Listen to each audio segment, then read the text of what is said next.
What time is it? Game time. What time is it?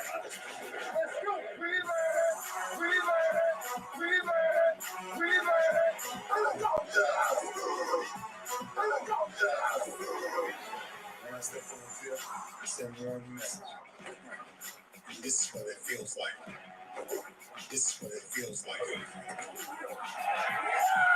Ball is getting hit. That's it. It's gonna be football now. What time is it? Game time. What time is it?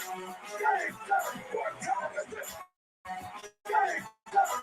What time is it? Let's hunt now. Let's hunt now. Let's go. Let's hunt. We made it. Let's go. Let's go. We're talking about the Jets like we're talking about the Saints. You know, all this, y'all know we the Miami Heat of football. Yeah. The bottom line is you got to buckle up the chin strap. It's an accent. Yeah.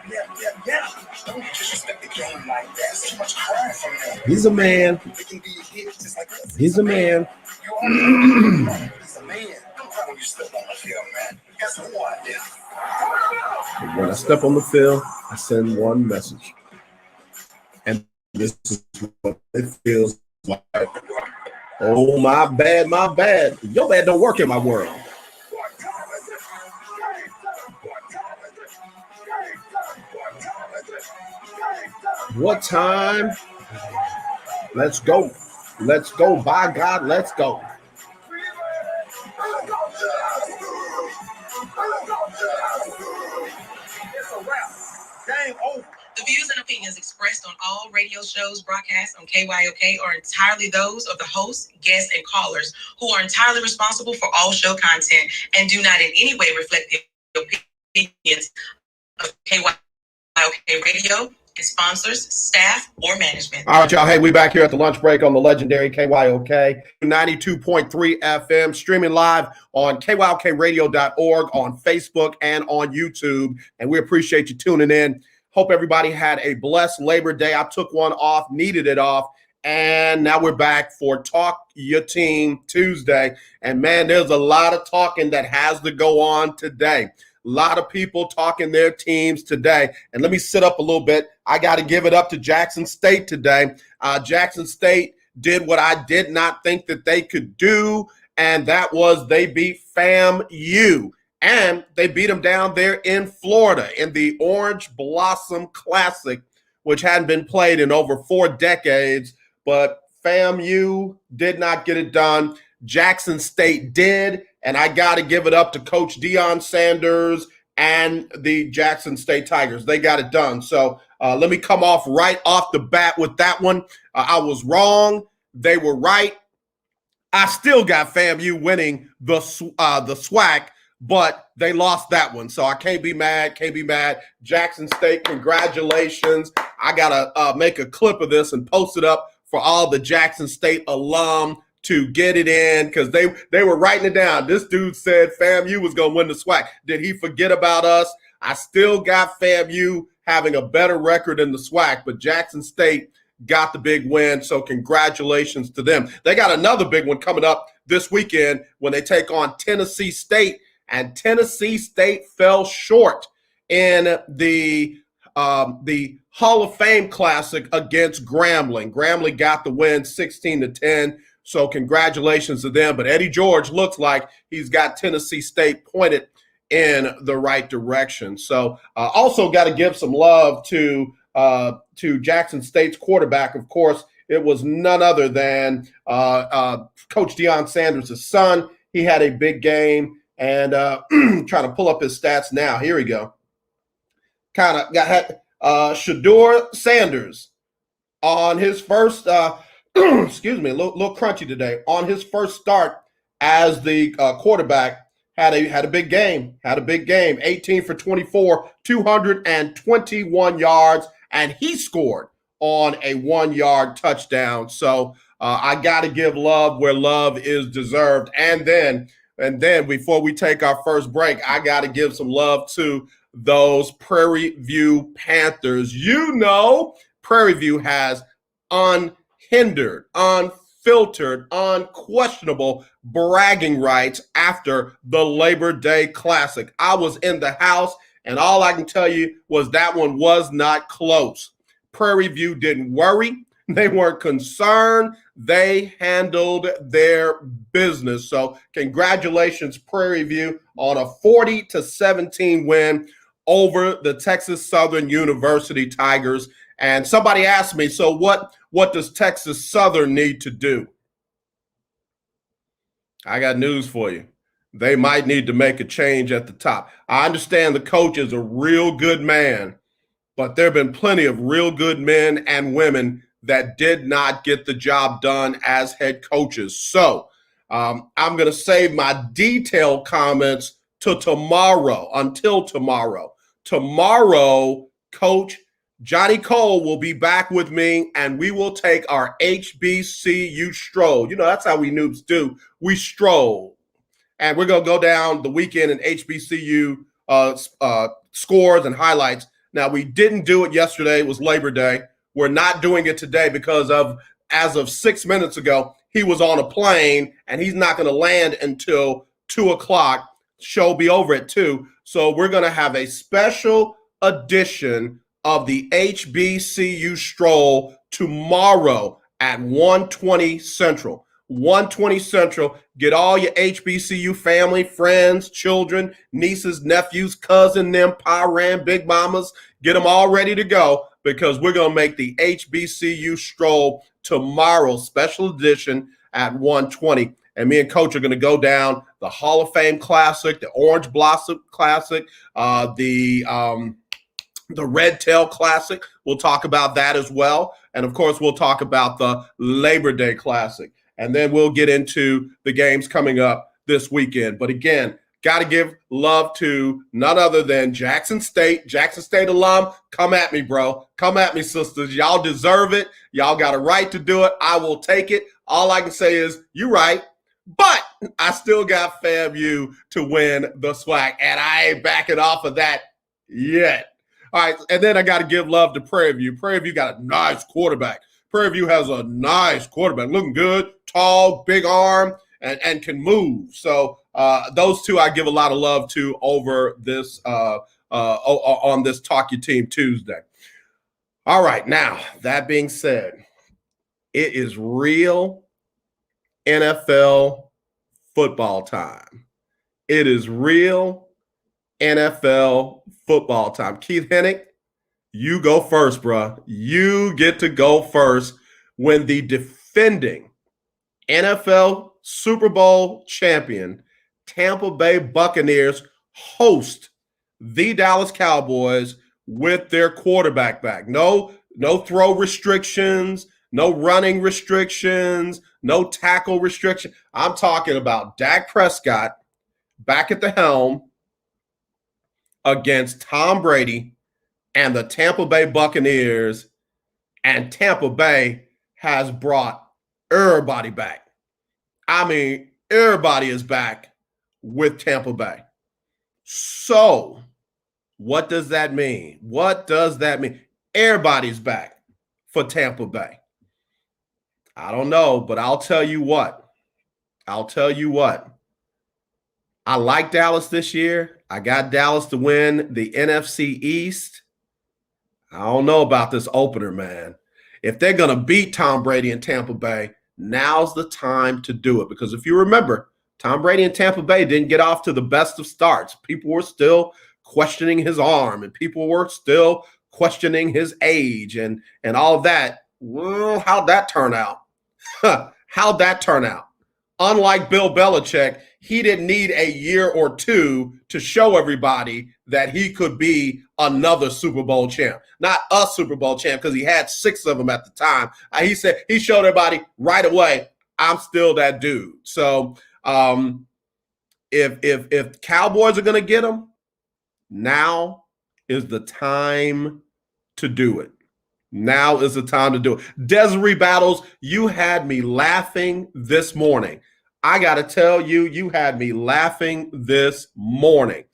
Desiree posted that she was talking with one of the elders or the missionaries, and sister had not one but 2 boyfriends. And Desiree said, I'm just trying to get, never mind. That was hilarious. That's based on our comments we had on Friday.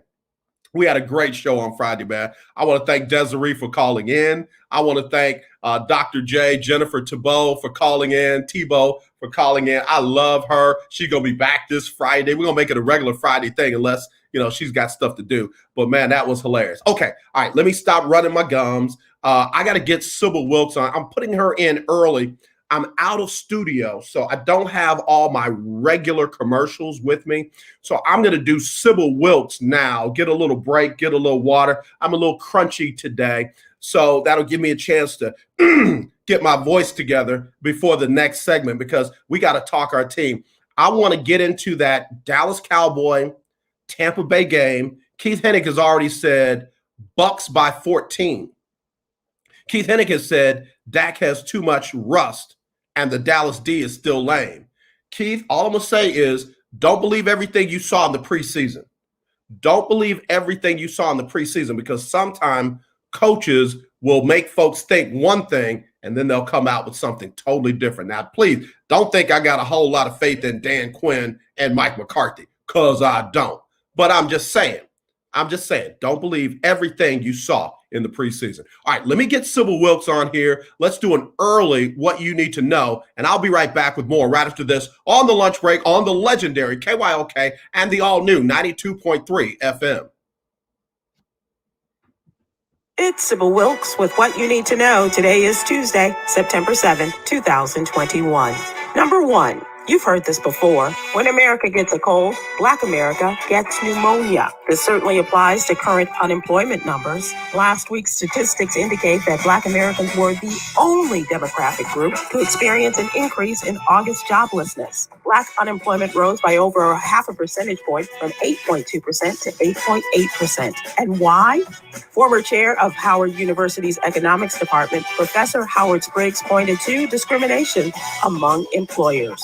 Number two, with voting rights and women's rights under siege in Texas, the White House says it's reviewing remedies at the federal level, but that ultimately Congress must act to bolster women's and voters' rights. This statement is considered upservice to activists who want the president to consider more radical solutions like addressing the filibuster or expanding the Supreme Court. Proposed legislation aimed at protecting the reproductive rights of women and voting rights is unlikely to pass beyond the Senate without the 60 votes necessary to overcome the filibuster. Number three, a new survey indicates that most firms are now planning on having COVID-19 vaccine mandates for their workforce. Nearly 1,000 U.S. employers employing almost 10 million workers are requiring workers to get the shot. Mandates range from requiring vaccinations for employees to access common areas such as cafeterias to requiring the shot for all employees. Number four, over 100 years later, one of America's bravest Army battalions, the 369th Infantry Regiment, is receiving a national honor. President Joe Biden signed legislation to award the Congressional Gold Medal to the segregated World War I unit known as the Harlem Hellfighters. The Harlem Hellfighters were recognized for their bravery and outstanding service as the men were assigned to the French Army because white American soldiers refused to go into battle with Black American soldiers. Number five, check your calendars. Christmas is 3.5 months away. And if you haven't already, it's time to make your list and check them twice, especially as you're looking at the increase in price. A surge in COVID-19 cases from the Delta variant in several Asian countries, the main producers of the computer chips used in automobiles, is shrinking supplies and causing sticker shock. Here's your daily inspiration from Yogi's Jewels. Believe in the power of love. Don't you love that? Join me today live on YouTube and Facebook at 7 p.m. Eastern, 6 p.m. Central with the ones, the onlys, comedians extraordinaire J. Anthony Brown and Damon Williams, and special guest, Texas State Representative Jasmine Crockett, as we discuss today's top headlines and more. Thank you to our What You Need to Know partner, Alpha Kappa Alpha Sorority Incorporated. To subscribe to my free daily newsletter, please visit SybilWilkes.com. Be informed, be empowered. All right, y'all. Thank you, Sybil Wilkes, for giving us the What You Need to Know today for September the 7th. Man, I cannot believe we're in September. I mean, seriously, we're in September now, and that means December is right around the corner, which means 2022 is knocking on the door. Man, this thing is flying by, man. This thing is flying by. Good God Almighty. So anyway, because it was just in February 2021 that Tom Brady and the Tampa Bay Buccaneers won their second Super Bowl championship. Congratulations. But man, we're knocking on the door to 2022 already. So let me get back to it. It's the Lunch Break Sports Talk Show. It's Talk Your Team Tuesday, and we are coming back after the holiday. And I hope everybody had a great Labor Day. All right, so here's the deal. NFL football gets started Thursday night. The Thursday night kickoff is the Dallas Cowboys visiting the Tampa Bay Buccaneers. It'll kick off at 7:20 p.m. Central Time, 8:20 on the East Coast, 5:20 on the West Coast. And it's going to be a good game. It's going to be a good game. Hopefully. Now, let me get to all the deets about it. Now, the experts in Vegas have Tampa Bay winning that one by more than a touchdown. They've got them winning that one by 8 points. It's not a huge margin, but it's a big margin. It's a big margin. They're saying it's not going to be a close game. That's a two-score. Well, yeah, that's a two-score game because you got to have a touchdown and a 2-point conversion. So the question mark, as Keith Hennick was talking about it, the question mark is the Dallas Cowboy defense. It's not the Tampa Bay offense. It's not that, because they brought back everybody. I mean, everybody came back like, yo, run it back. They also brought back that defense. A couple of minor changes here and there, but they brought back that defense. And more importantly, they brought back those coordinators. And I got to tell you, Byron Leftwich, great job. Everybody, well, Bruce Arians, Byron Leftwich is the offensive coordinator for the Tampa Bay Buccaneers. And Bruce Arians lets Byron Leftwich lead the offense for the Tampa Bay Buccaneers. Tom Brady trusts Byron Leftwich for running the offense for the Tampa Bay Buccaneers. Now, do the three of them work harmoniously? Absolutely. And I don't understand why fans can't understand this. Just because Bruce Arians might call a play or Tom Brady might suggest a play or formation or a plan of attack, Byron Leftwich is the one who they have empowered to be the one to implement it and say yes. I don't understand why people can't get that. It's almost like folks want to minimize other people's accomplishments, their roles, their place in the organization. Yeah, Bruce Arians is the head man in charge. He's the head coach. Everything flows down from him. But most really good head coaches will empower their people to do their jobs and let them. One of the things that I love about Bill Belichick allows Josh McDaniels to run the offense. He allows whoever, because he got 18 million defensive coordinators, he allows them to run the job. Yeah, he's the overall brain trust, and it's his philosophy, but he allows his people to implement it and run it. Are there times when he interjects on the defense? Yeah. Are there times when he interjects on the offense? Yeah. But does that mean that those people are not the ones running the show? No, it doesn't mean that at all. Byron Leftwich is coming back with another year with Tom Brady. Another year with Tom Brady. So guess what? Now they had a whole offseason. They had training camp. They had OTAs. They had preseason to work on what they literally did not have the ability or the time to work on last season. I expect that Tampa Bay offense to be as lethal as it was before, if not more. I do. I expect that to be as lethal as it was before, if not more. So that's on the offensive side. But let me just say this, and Keith, you can be upset with me if you want to, Tampa Bay fans, Y'all can be upset with me on this Talk Your Team Tuesday. The hero of that Super Bowl, Todd Bowles. Todd Bowles figured out what Kansas City could do, and he figured out what they couldn't do. And he exploited it, just like he did in the game against the New Orleans Saints. Just like he did in the game against everybody else that they played in the playoffs. Todd Bowles is a defensive guru. And I'm not talking about quarterback whisperers like everybody dubs somebody a quarterback whisperer and their quarterbacks are trash. Hey, Bill O'Brien, how are you? I'm talking about defensive coordinators who just know when they figure out what they can do and what they can't do, he is the one that exploits it. Keith Hennig said it best. Todd Bowles is a genius. He deserves the Super Bowl MVP. If they would ever give it to a coordinator or a coach, he would have gotten it last year. Because, baby, he made everybody's life easier by figuring out the defensive scheme to shut Kansas City and Patrick Mahomes down. Eric Reed, Andy Reid, Eric Bieniemy, shut him down. He's back with almost every single one of his players. Guess what? I don't expect them to get off to a slow start this year like they did last year. Tampa Bay could literally get off on one of those starts where, dang, are they going to go undefeated or what?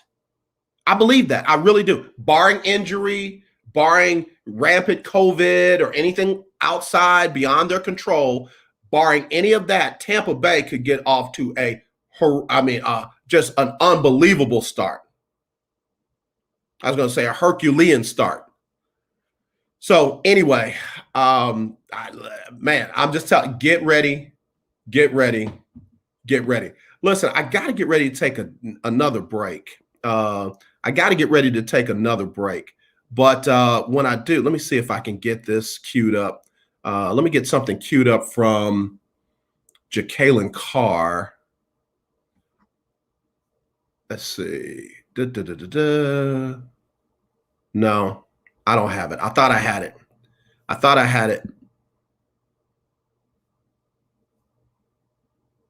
No, I thought I had it. But listen, we'll take a break. We'll be right back. And when I do, we'll get back into this game this Thursday night. If you want to get in, you gotta text me 832-403-5005. That's 832-403-5005. All right, we'll be right back right after this on the lunch break on the legendary KYOK and the all-new 92.3 FM. It is your Talk Your Team Tuesday. Be right back.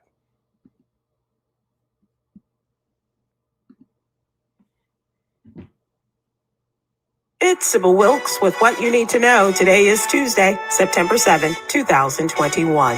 Number one, you've heard this before. When America gets a cold, Black America gets pneumonia. This certainly applies to current unemployment numbers. Last week's statistics indicate that Black Americans were the only demographic group to experience an increase in August joblessness. Black unemployment rose by over 0.5 percentage point from 8.2% to 8.8%. And why? Former chair of Howard University's economics department, Professor Howard Spriggs, pointed to discrimination among employers. Number two, with voting rights and women's rights under siege in Texas, the White House says it's reviewing remedies at the federal level, but that ultimately Congress must act to bolster women's and voters' rights. This statement is considered upservice to activists who want the president to consider more radical solutions like addressing the filibuster or expanding the Supreme Court. Proposed legislation aimed at protecting the reproductive rights of women and voting rights is unlikely to pass beyond the Senate without the 60 votes necessary to overcome become the filibuster. Number 3, a new survey indicates that most firms are now planning on having COVID-19 vaccine mandates for their workforce. Nearly 1,000 U.S. employers employing almost 10 million workers are requiring workers to get the shot. Mandates range from requiring vaccinations for employees to access common areas such as cafeterias to requiring the shot for all employees. Number 4, over 100 years later, one of America's bravest Army battalions, the 369th Infantry Regiment, is receiving a national honor. President Joe Biden signed legislation to award the Congressional Gold Medal to the segregated World War I unit known as the Harlem Hellfighters. The Harlem Hellfighters were recognized for their bravery and outstanding service as the men were assigned to the French Army because white American soldiers refused to go into battle with Black American soldiers. Number 5, check your calendars. Christmas is 3.5 months away. And if you haven't already, it's time to make your list and check them twice, especially as you're looking at the increase in price. A surge in COVID-19 cases from the Delta variant in several Asian countries, the main producers of the computer chips used in automobiles, is shrinking supplies and causing sticker shock. Here's your daily inspiration from Yogi's Jewels. Believe in the power of love. Don't you love that? Join me today live on YouTube and Facebook at 7 p.m. Eastern, 6 p.m. Central with the ones, the onlys, comedians extraordinaire J. Anthony Brown and Damon Williams, and special guest, Texas State Representative Jasmine Crockett, as we discuss today's top headlines and more. Thank you to our What You Need to Know partner, Alpha Kappa Alpha Sorority Incorporated. To subscribe to my free daily newsletter, please visit SybilWilkes.com. Be informed, be empowered.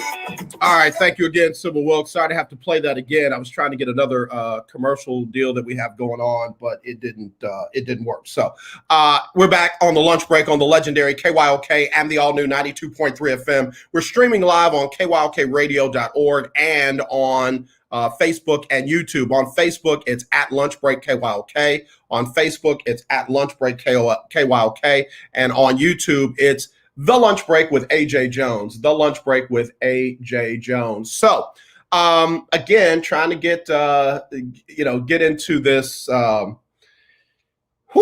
Your Team Tuesday, and I'm trying not to overdo it with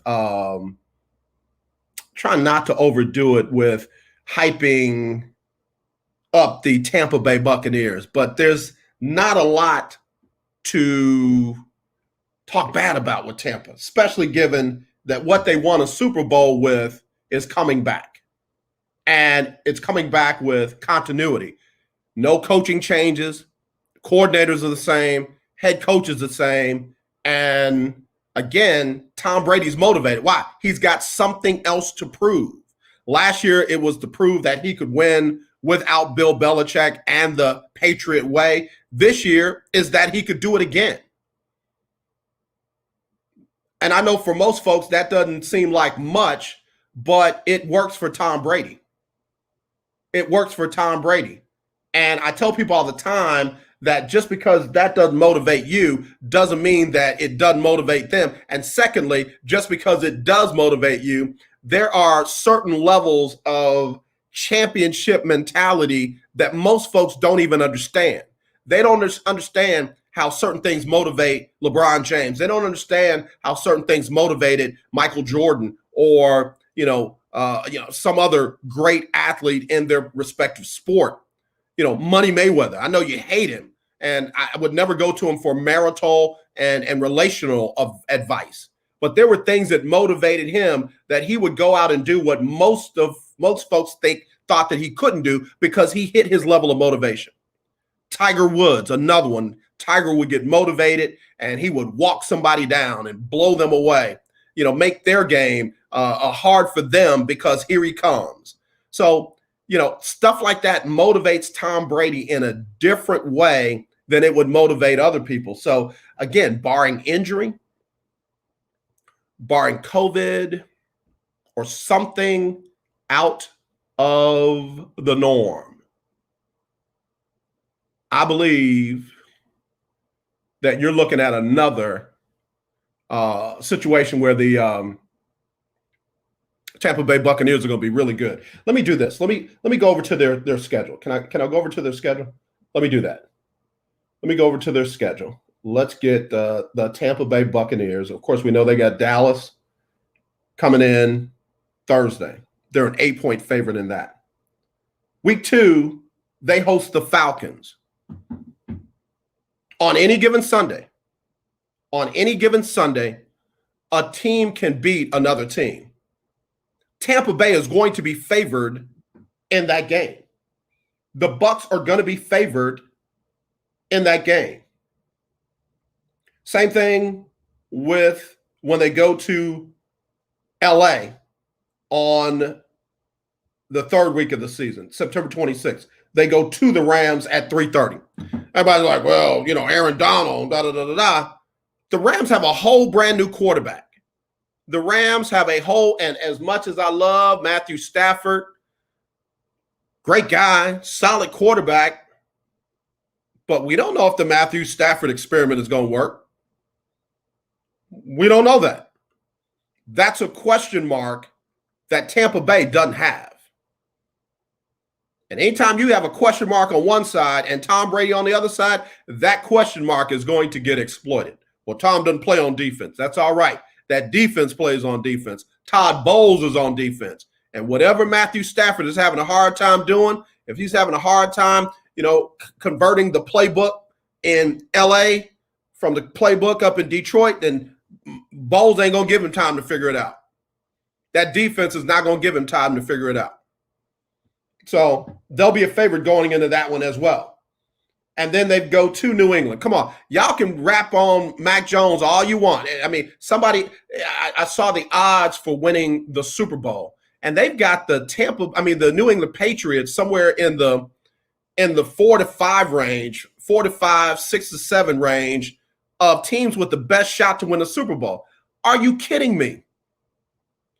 I'm not trying to hate on Mac Jones, but let's be real.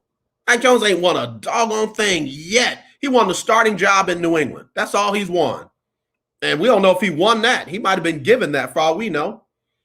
Come on, man. Let's not get crazy. New England is not going to beat Tom Brady and the Tampa Bay Buccaneers in New England. They're not. They're going to be hyped up. They're going to be amped up. It's going to be a lot of rowdy, bowdy. But are they going to win? Nah, let's be real. Come on. Then they have Miami at home. That's going to be a tough game. Brian Flores and the Miami Dolphins are going to be tough. But again, that's one that Tampa can win. I'm looking at this. I see 1, 2, 3, 4, 5 wins before week 6. Then they go to Philadelphia, take on the Eagles. 6 wins. They're at home versus the Bears. 7 wins. Their first loss can come at week 8 when they visit the New Orleans Saints, and that's dependent upon how Jameis Winston is playing and what's going on with that defense, because the New Orleans Saints defense could be very leaky sometimes, and Tom Brady and those guys, put it on its heels in the games that mattered. They got blown out early in the year, but in the games that mattered, they made that defense look very suspect. And no Drew Brees this time. Don't know how Jameis is going to be playing, but Tampa Bay could head into the bye week 7-1 or 8-0. More likely going to be 8-0. Coming out of the bye week, week 10, at Washington. Tough game, but who's playing quarterback in Washington? Against Tampa's defense? Please. I'm giving that one to Tampa Bay. Home versus the Giants. Don't insult me. At the Colts. Carson Wentz. At the Falcons. So their first real loss could come week 14 when they host Buffalo. If they were playing in Buffalo, I'd probably give that one up, because Buffalo's defense can make Tom Brady do what he doesn't like to do, and that's move around.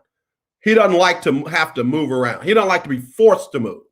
If the offensive play calls for him to move, that's one thing. But he doesn't like to be forced to move, and Buffalo's defense could affect that. So listen, going into week 14, you could be looking at a team that is 12-1. Then home versus the Saints. Again, another toss-up. They'll beat the Panthers. They'll beat the Jets. They'll beat the Panthers again. You could be looking at a 16-1 football team. You could easily be looking at a 16-1 football team. I mean, yeah, it could be worse. It could be 15-2. It could be 14-3. Watch this. I'll put it out there right now. I don't see Tampa Bay minus a major injury or minus a huge outbreak of COVID. I don't see them being worse than a 13-win team. Come at me, bro. Talk your team Tuesday. And they're not my team. Everybody's back. Both coordinators, head coach. No major shakeups anywhere. And Tom Brady's motivated again. 13 plus wins. 13 plus wins. 13 plus wins. Let me go to something somebody sent me. Let me go to something somebody sent me. Hang on one second. Let me got to do something real quick. Taking care of business. Bear with me. Boo, boo, boo, boo. Copy. Got to send this over to. All right. There we go. All right. So there we go. Let me go to something someone sent me. And I want to kind of break it down. They've got wins and losses for every single team in the NFL. And I see where they got this from, so I already know this is going to be crazy. I see John Breach from CBS Sports is where they got it from, and I want to give credit to John for doing it. But John is, I don't know what to call John. He's good sometimes, other times he is crazy. And let me just say right off jump, I don't agree with this one. John Breach. Let me go over to the NFC South. See what he says he thinks the Tampa Bay Buccaneers are going to do. Here we go. Ready? John Breach, kind of in the same ballpark with me. Buccaneers 13-4. He's got the Buccaneers at 13-4. I'm leaning towards 14-3, 15-2, possibly even 16-1. Me and Keith Hennig are all in the kind of same neighborhood, 14-3. Now, where he falls off with me, he's got the Saints at 9-8. Come on, man.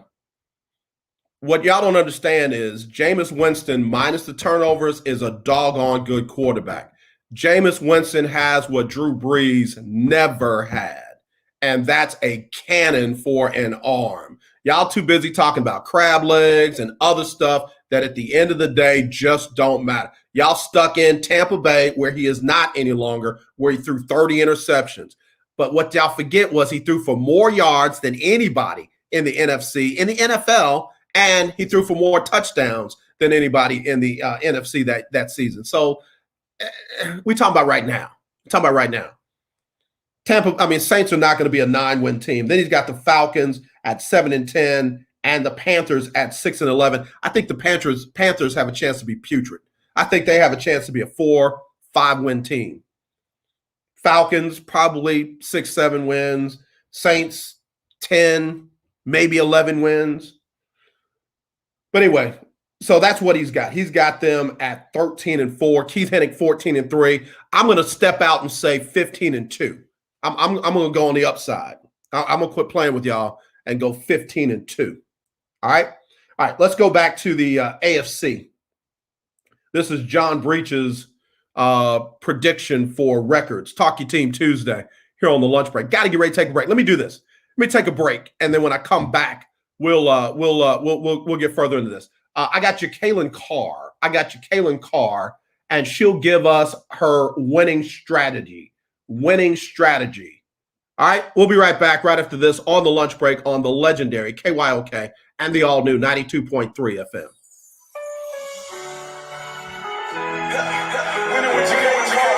Hi, I'm Kaylin Carr, and here is your winning strategy.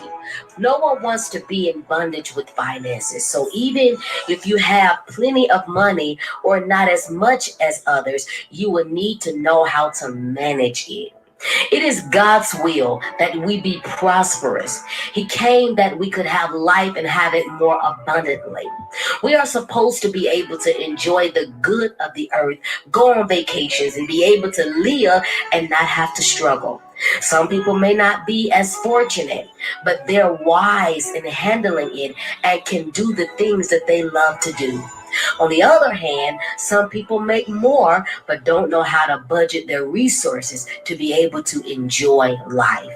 Understanding your finances and areas of growth is very important if you wish to see yourself winning in this area. All right, y'all. That was Jekalyn Carr and winning strategies right here on the lunch break on the legendary KYOK and the all-new 92.3 FM, streaming live on KYOKradio.org and on Facebook and YouTube. All right, it's Talk Your Team Tuesday. I've been talking this first hour about the Tampa Bay Buccaneers. If you want to talk your team like Keith Hennick, he's got them at 14-3. I'm gonna pop them up at 15-2. I'm open. Again, you can text me at 832-403-5005. That's 832-403-5005. And we will we'll check you out there. Again, it is Talk Your Team Tuesday. All right, let me get back to some other teams. Some other teams. This is the John Breech prediction of each team in the NFL for this season. And excuse me, I'm a little crunchy. AFC East, John Breech has the Bills at 13-4. I can live with that. I'm not going to fight him on it. But then he's got the Patriots at 10-7 and has them making the playoffs. The Dolphins at 8-9 and the Jets at 5-12. My issue is with the Patriots and the Dolphins. Did he forget that the Dolphins were a 10-win team last season and that they just missed the playoffs? And the Patriots added Mac Jones as their quarterback. Huh? Some of these analysts blow me away with their enamored love for rookie quarterbacks. Again, well, he had a great preseason. It was preseason. You don't know what the other team is working on defensively and what they're trying to do. Those games don't count. If they try to, do some hokey, crazy defense just to see what it looks like and give up a touchdown, they don't care. It doesn't count. What counts more to them is the look, not the score. If they can get the look that they want and the results that they want and win the game, then that's a win-win-win. But they don't care at the end of the day about the score in preseason because it's preseason. It doesn't count. I don't know how to explain it any better than that. So people fall in love with these rookie quarterbacks in preseason like they just ruled the. Where's Christian Ponder? Where he at? Where's Blaine Gabbert? All of them had great preseasons. Where are these guys at? Where's Sam Darnold? Where's Josh Rosen? All of these guys had great preseasons. Where are they? What they doing now? Sam Darnold's got a godfather somewhere. His godfather said, y'all better not put out my son, my grandson, my godson as a backup nowhere. And you know what? Carolina blinked. We'll take him. We don't want no smoke. Please. All right, let me fix this real quick. Bills 13-4. I'll live with that. Patriots are not going to be 10-7. Dolphins are not going to be 8-9. Dolphins are probably going to win 10 games again. They'll be that 10-7. The Bills will be lucky to be, the Patriots will be lucky to be 8-9. under Mac Jones. And unfortunately, the Jets are probably right where he's got them. So let's do this. Let's flip those two. I've got the Dolphins at 10-7 making the playoffs. No, I don't have them making the playoffs because I gotta show you what he did to get the Patriots in the playoffs. And then we'll have the Patriots at 8-9, and then we'll have the Jets at 5-12. Let's go to the Talk Your Team Tuesday. Let's go to the AFC North. This is the nonsense that John Breach did. And listen, man, Keith Hennig, you're right. Miami is going to be very good this year. Listen to this nonsense that John Breach did. In the AFC North, probably the toughest division in the NFL, he's got the Steelers at 10-7.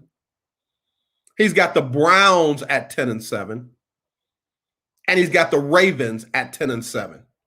He's got the Steelers making the playoffs. Of course, they win the division. He's got the Browns making the playoffs, based on the record. The Ravens missing the playoffs, and the Bengals at 7-10.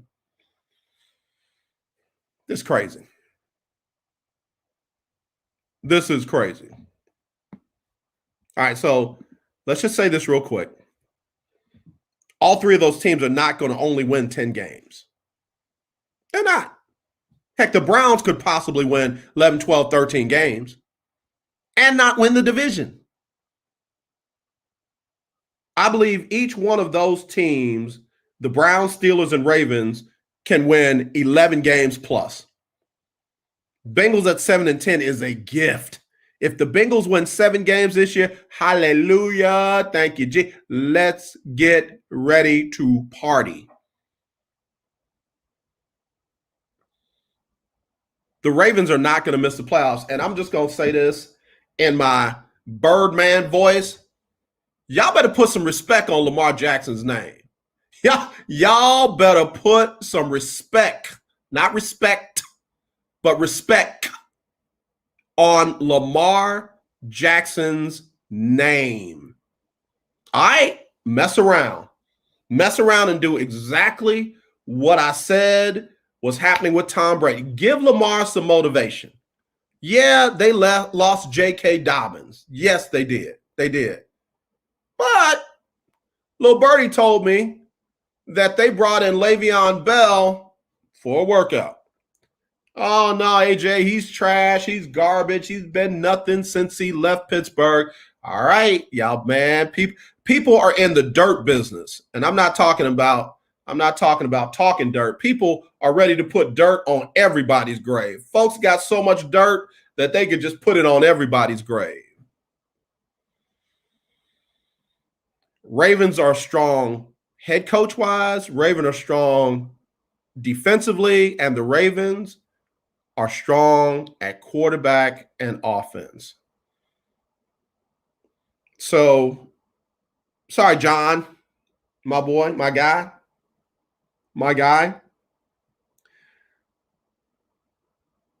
For some reason, I see the Steelers again.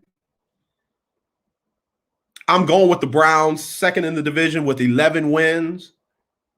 And I'm putting the Ravens in the playoffs. All three of those teams make the playoffs because the Ravens are going to have 10 or 11 wins as well. Again, Cincinnati winning 7 games, that's a gift. All right, what time I got? I got to do birthdays and all that. All right, AFC South.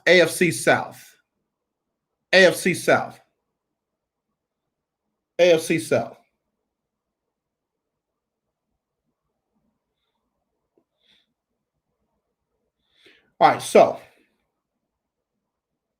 let's go back to the AFC South. Titans at 10-7. Colts at 9-8. Jaguars at 4-13. Texans at 3-14. Y'all remember, I got the Titans in the AFC Championship game versus the Kansas City Chiefs. I don't know why people are sleeping on the Titans. I don't know why people are sleeping on the Titans. I don't know why. Maybe because Ryan Tannehill is not a big arm quarterback, not a, one of those, I hate using the word sexy because it, connotates so many different things, but he's not sexy. He's not, and I don't mean physically, as far as how he looks out of his uniform. I'm talking about he doesn't make the flashy plays, and folks are not, oh, did you see that? Oh, Ryan Tannehill took over the game. He doesn't have to. He got Derrick Henry behind him. Oh, but he just picked up a couple of a nice addition to that offense in Julio Jones. And he's got a whole different offensive coordinator, Julio Jones I'm talking about, and head coach in Mike Vrabel, who will figure out how to get him the ball in the end zone, unlike Atlanta. I really think that Tannehill could have his best season. I think that Tennessee could put up their best record in franchise history. They made great additions to the defense. Tennessee is the cream of the crop in the AFC South, bar none. It ain't even close. Indianapolis ain't in their stratosphere, not with Carson Wentz at quarterback, or even worse, Jacob Eason. Offensive line, legit. Defense, legit. Talking about the Colts. But all that Tennessee's got, and a better quarterback. And there's no comparison at running back. None. Jonathan Taylor, great dude. Love him. Derrick Henry. The Derrick Henry. All right, so I got Tennessee at somewhere around 13 wins, Colts 9, Jaguars 4, Texans 3. AFC West, Chiefs 14-3. I like it. Chargers 10-7. All right, little high. Raiders 9-8. Broncos 8-9. I guess the Broncos based on who? Teddy Bridgewater or Drew Lock? Teddy's going to start, I know, but if he's got to look over his shoulder every throw he makes, then it's going to kill both of those quarterbacks' ability to be effective. So be careful with that. So there you go. Those are the changes I would make in the AFC. All right, let me go ahead and do the NFC East. John Breach has Washington at 9-8, Cowboys at 8-9, Eagles at 6-11. I'm sorry, Giants at 6-11, and Eagles at 5-12. Washington going to be in that 8-9 spot. Cowboys are going to be 9-8 if they keep Dak healthy, and if that defense plays better, slightly better than they did last year. Cowboys take that 9-8. Flip the Giants and the Eagles. I don't know why everybody believes in the Giants, but I hope Saquon Barkley, though, does get to play and comes back, and he's still as explosive as he used to be. All right, so now, if you got a birthday, or you had a birthday, hit me up. Text me 832-403-5005, 832-403-5005, or email that birthday to me, aj@kylksports.com, aj@kylksports.com. I want to hear from you, okay? All right, let's see. Let's get ready to do these birthdays. Keith Hennig, I don't know why I'm in love with your team today, bro. I'm sure loving on your team. All right, birthdays for today.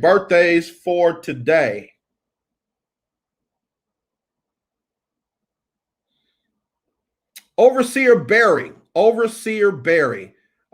She is an amazing woman. I got to wish her a big happy birthday today. Monsi Hawkins is celebrating her birthday today, along with Barbara Pikes. Happy birthday, Barbara. Christina Parker, Sheila Campbell, Christine Willie is celebrating a birthday along with Daryl Cage and Latricia Williams. Let me throw in yesterday, just because it was the holiday. I don't want to miss out on wishing my friend Lynn Woods a very special happy birthday. Felicia Jones, what's up, my friend? Happy birthday. Kay Shorter, Joseph Dixon, Andres Adams from Soul Fruit. Andres, what's up, my brother? Happy birthday to you.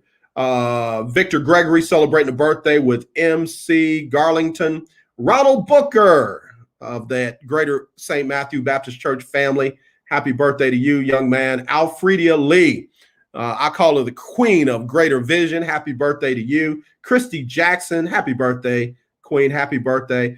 T. Will is celebrating a birthday along with Brown Corvell.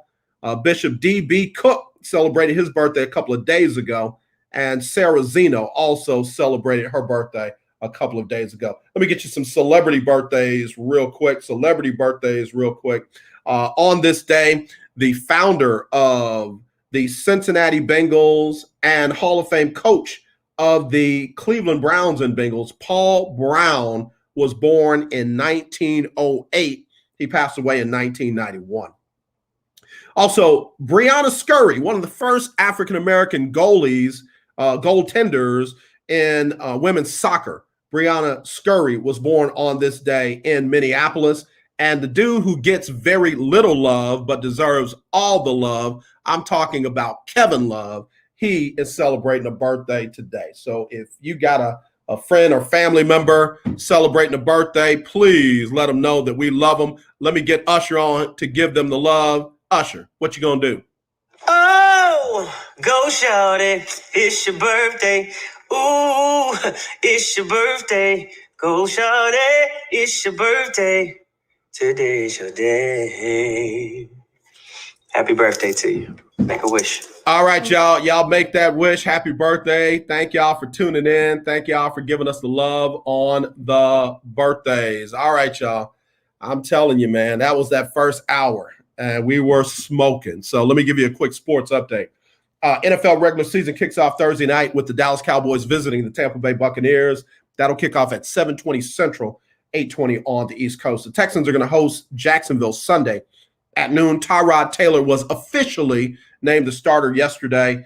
And again, that game Sunday at noon. New Orleans going to host Green Bay Sunday at 3:25 Central. That game, however, will be played in Jacksonville due to the effects of Hurricane Ida. I know I missed it yesterday, but let me give you the state rundown in college football. Prairie View beat Texas Southern 40-17 in the Labor Day Classic. U of H lost to Texas Tech. Final score there was 38-21. UT beat Louisiana 38-18. A&M all over Kent State 41-10. UT San Antonio, the Roadrunners, knocked off Big Ten school Illinois 37-30. That was a big win.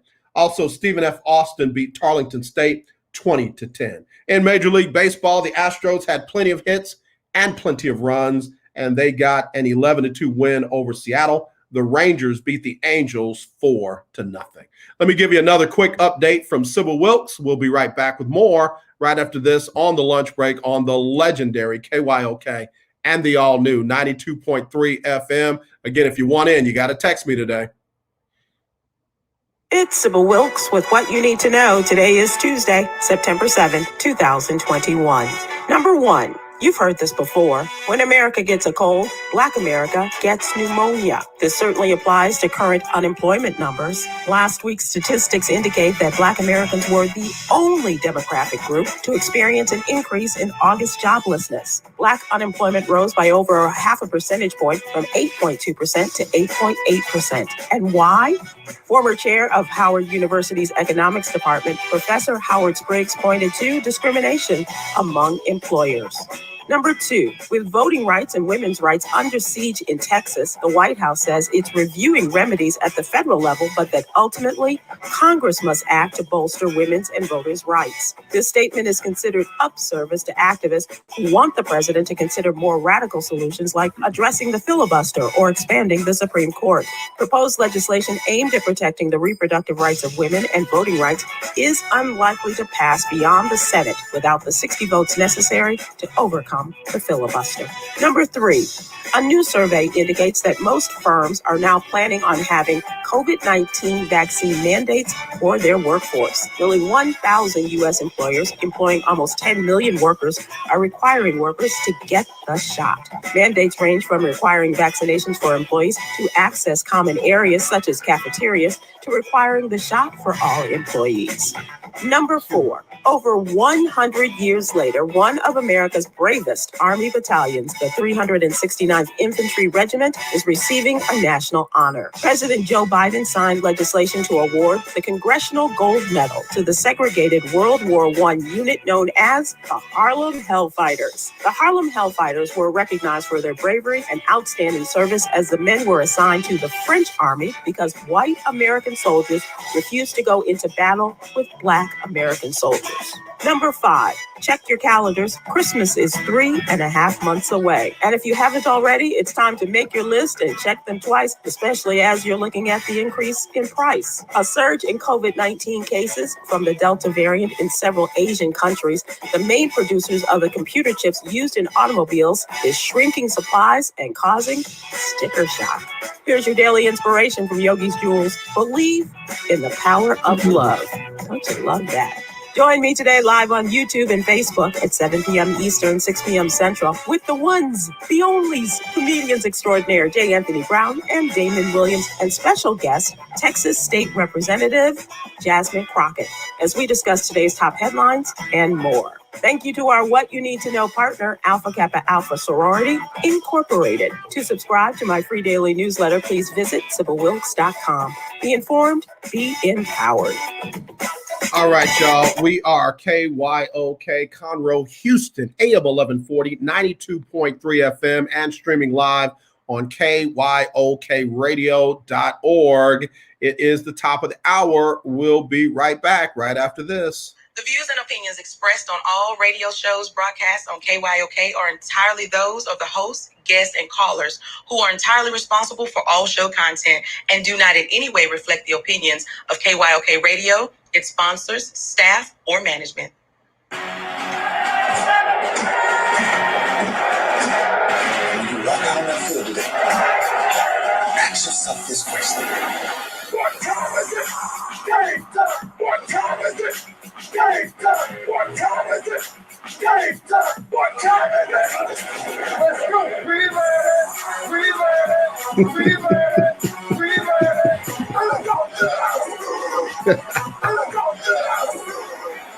When I step on the field, I send one message. This is what it feels like. This is what it feels like. Football is getting hit. That's it. It's gonna be football now. What time is it? Game time. What time is it? Game time. What time is it? Game time. What time is it? Let's go. Let's hunt. Let's hunt.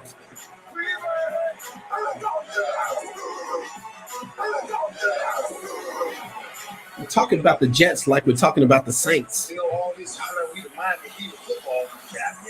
Yeah. The bottom line is you got to buckle up the chin straps. Yeah. Don't disrespect the game like that. There's too much crying from them. He's a man. They can be hit just like us. He's a man. You already make the big money. He's a man. When you step on the field, man, that's no idea. When I step on the field, I send one message. And this is what it feels like. Oh, my bad. You had no work in my world. What time is it? Game time. What time is it? Game time. What time is it? Game time. What time is it? Let's go. We ready.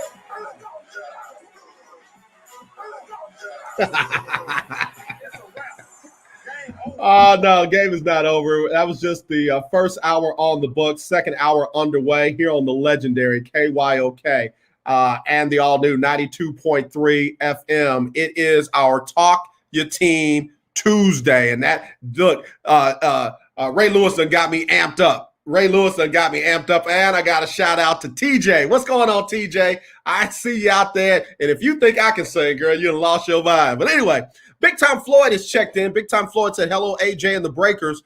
Playing the Bucks opening night will give the boys a chance to see if they are really serious. And I agree with you on that one. So we'll find out if the boys are for real Thursday night. Thursday night. It's on and popping at 7:20 Central, live on national TV. Thursday night football. Let's get ready to rumble football style on Thursday night. And again, I've got the Buccaneers winning that one. The experts say by about 8 points. I don't know how many points it's going to be, but I got the Buccaneers winning that one. And don't forget now, if you're going to participate in the Lunch Break Weekly, Keeping Up with the Joneses Pick'em Challenge, then you got to have your picks in on Thursday by 5 p.m. Central. Got to have them by 5 p.m. Central. Don't be 501. Don't be 502. You got to have them in. What you got to do is you can text me, 832-403-5005. Give me all of your winners, who you think is going to win each game. And then for the Monday night game, tell me who's going to win it and what you think the exact score will be. 15-12, 28-22. I need the exact score. Don't just give me the total. Give me the exact score. All right? It gives us a number of different elements to use for the tiebreaker. And then have those to me by Thursday, 5 o'clock Central. You can also email them, aj@kyoksports.com, aj@kyoksports.com. You got a chance to win $50 every week. Every week, if you have the best record, you'll win $50. But at the end of the season, we're going to take the top 6, 1 through 6, and they will compete for $500 cash. So be sure and participate. Last year, man, Chi-Town came from behind and won that thing in the playoff round. Man, Ferdinand and Milo were in it all year long and lost it in the playoff round. So we'll see if Keith Hennig will do better this year. We'll see if Big Time Floyd will do better this year. We'll see if Big Mike will do better this year. And also the ladies always come on strong. Amber plays, Erica plays, Alexis always has with her little quiet self. Alexis always has a good year. So if you want to participate, no purchase necessary. You don't have to buy anything. You don't have to subscribe to anything. Just give me your picks by Thursday, 5 o'clock p.m. Central, aj@kyoksports.com, or text me, 832-403-5005, and you are in. All right? Okay, so now I just got the coaches poll. And, we talk your team Tuesday, so a lot of folks are raving about their team. Let me just go ahead and say this for the record. The Alabama Crimson Tide are the best team there ever was, ever will be. Ain't nobody ever going to be better than Alabama. When Vashawn Mitchell was saying, I searched all over, couldn't find nobody greater. He was talking about Alabama. All right, let's just say that. Let's just get it out of the way because Crimson Tide fans are getting on my nerves. Good Lord Almighty. Y'all beat the snot out of Miami. Y'all beat the snot out of the U. Not the old U, this U. Wherever the U went, because, I always say, well, they're back. Wherever they went, they ain't back yet. And y'all beat the snot out of the U. Okay, I'm not saying that's easy to do. I'm not saying it's, please.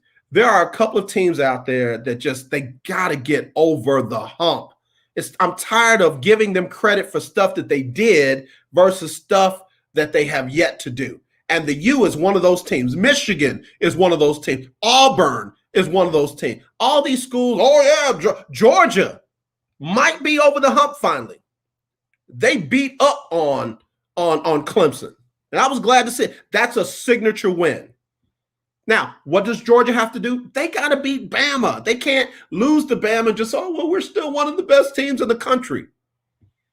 And for all you Bama fans, I just don't even feel like arguing with you. Y'all the best team ever was, ever will be. Nobody greater. Y'all are phenomenal. Can't nobody beat Bama. So can we talk about everybody but Bama, please? Because we'll be all day on Bama. Good Lord. Bama. In fact, Bama in the coaches poll is the number 1 team in the country. They got 64 of 65 first place votes. So there you go. They agree with me. Bama is the number 1 team in the country. Surprisingly, they got Georgia at number 2. All right. It's early. It is early. At number 3, they have the Ohio State Buckeyes. I was in the press box for the Labor Day Classic at the Prairie View TSU game, and there was somebody back there getting their food. I was sitting in my spot. I could hear them back there. He goes, yeah, and Ohio State barely beat they barely beat somebody, Eastern Michigan or somebody. They barely beat them. So they ain't everything that everybody thought they was. And I'm thinking to myself, first, Ohio State barely beat Minnesota, another very good Big Ten school. And second, it was week 1. It was week 1. CJ, you are hilarious. Martha, did you Googles? Get on the Googles, Martha, and Google Alabama. Are they the best team ever? I think they are, Martha. Get on the Googles and check for me. You know, Martha got to go to the Googles with an S. But anyway, dude was downing Ohio State over a tough intra-conference matchup. Okay, listen, we already know Alabama's best team ever was, ever will be. Ain't nobody going to ever be better. They're always going to be number 1. Everybody else is fighting for number 2. Ohio State did what they had to do. They won the game. Now, they got a tough one this week against Oregon, but Ohio State is playing people. I ain't saying Bama ain't. I'm just saying calm down. It's week 1. So anyway, Ohio State number 3. Oklahoma number 4, and Oklahoma had a tough win over my alma mater, Tulane. I don't know if Oklahoma played poorly or if Tulane is just that good. But I like it. I like the young quarterback from Tulane, did a great job, but Spencer Rattler got it figured out and started doing what he was supposed to do. So they got Oklahoma number 4. Number 5, A&M, big win over Kent State. Number 6, Clemson. Clemson needs to drop down to around 10 for me. It's personal. Dabo Swinney ain't nothing good. Hold on, let me do the Whoopi Goldberg fingers. Dabo, can you see my fingers? Till you do right by The Ohio State University, everything you touch. Tell them. Willie Gibson said 11. That's why I'm look, they need to be around 10, 11. They do. But Dabo, ain't nothing gonna go right for you until you apologize or till you quit because you said you was gonna quit over name, image, and likeness. All right, I gotta take a break. I know my program director's like, all right, we got you streaming live. You better take a break. Let me give you another winning strategy from Jacqueline Carr. All right, here's Jacqueline Carr winning strategy right here on the lunch break. We'll be right back. Dabo.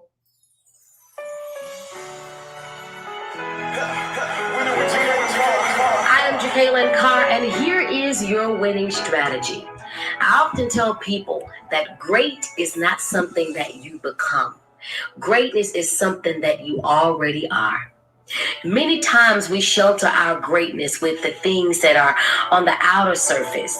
But to reach your great points in life, you've got to dig deeper. On the surface, you cannot find the diamond, but when you dig past the upper layer on the ground, diamonds shine. You uncover the hidden treasures that eyes have not seen, nor ears have heard. You unravel the things that will make you win. Pull off the mask of excuses and allow the caterpillar that has been locked up in you to transform into an amazing butterfly. Ooh, winner.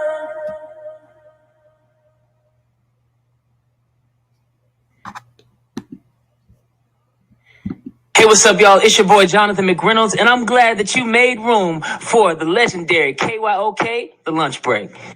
All right. Thank you, Jonathan McReynolds, for that drop right here on the legendary KYOK and the all-new 92.3 FM, streaming live on KYOKradio.org, Facebook, and YouTube. Willie Gibson say, drop them down to 11. I'm for real.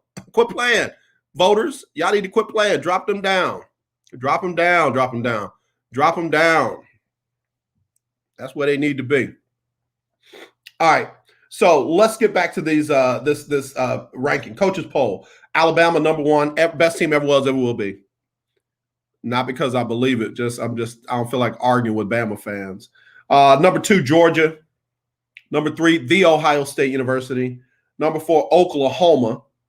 Number 5, A&M. Number 6, Clemson, whatever. Number 7, Notre Dame. Who'd they beat? I mean, it was an exciting game. It was an exciting game. It was an exciting game. But they beat Florida State. Come on, y'all. Okay. We'll put Notre Dame at number 7. Cincinnati at number 8. Cincinnati's going to be pretty good. Number 9, Florida. Number 10, Iowa State. Number 11, Oregon. So you got number 3 versus number 11 this weekend with Oregon and Ohio State. Number 12, Iowa. Number 13, Penn State. Penn State's going to be pretty good this year. Penn State's going to be pretty good year. Penn State's got a couple of wide receivers that, man, they can take over a game. And I mean, I love P.J. Washington. He is the brother of Ashton Washington, new scout for the Chicago Bears. All right, so USC. All right. And then we got number 15, Texas. The Longhorns got a convincing win over Louisiana Lafayette. Final score was 38-18. Saw a lot of things that I liked. Saw a lot of things that are going to be question marks when you're playing better opponents. The young quarterback, a lot of maneuverability. He has some elusiveness, like him. Can keep plays alive. Don't know about his receiving core, though. Not quite sure about his receiving core. You got a running back that's an all everything, that when they split him out at wide receiver, he's as dangerous out there as he is in the backfield. But other than that, a little suspect on the wide receiver game. And then, all right, I keep telling y'all, the UT secondary looked okay against Louisiana, but what y'all going to look like against Rattler? What are y'all going to look like against Iowa State? What are you going to look like against Oklahoma State? Those are the questions. So, I think right now at number 15, yeah, that's a good spot for you. Don't get too big britches. And, oh, yeah, by the way, that doesn't compete in the SEC, just FYI. Keith Hennig, the Horns didn't seal that game to the fourth quarter. I'll be very surprised if Sark has a great year. He'll have a winning record. I mean, he ain't gonna fall off the table. He ain't gonna fall off the table. So, okay.